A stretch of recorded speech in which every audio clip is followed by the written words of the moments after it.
After learning the identities of the three suspects and their alleged ties to a San Francisco gang, the San Francisco Police Officers Association tweeted that throwing out gang enhancement penalties was a big mistake.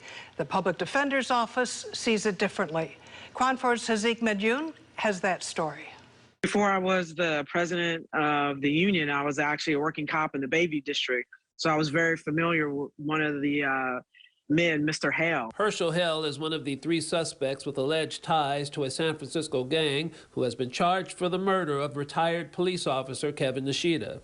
Having knowledge of his criminal history, the acting president of the San Francisco Police Officers Association, Lieutenant Tracy McCray, says Herschel Hale should have been behind bars instead of on the street the day Nishita was gunned down. 3 attempted murder charges, weapons charges. I mean, these are some serious crimes that this gentleman was committing.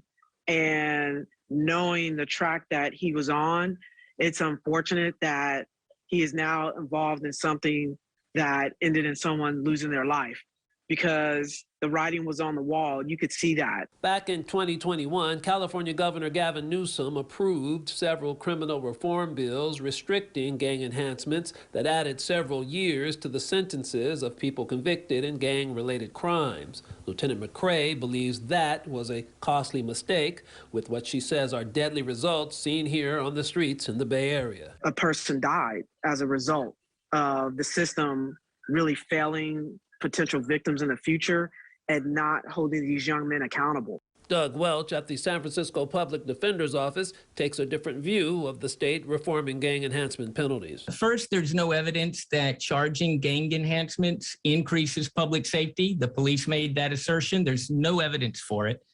They overwhelmingly target communities of color. It's based on the area in which they live. So how do you square up the reality of those statistics with what we just talked about? I mean, you know, it basically starts in the home, right? And it's unfortunate, yes, that these young men, these young Black men are seeking acceptance in a form of doing violence. That is not acceptable. Hazik Medyoun, KRON 4 News.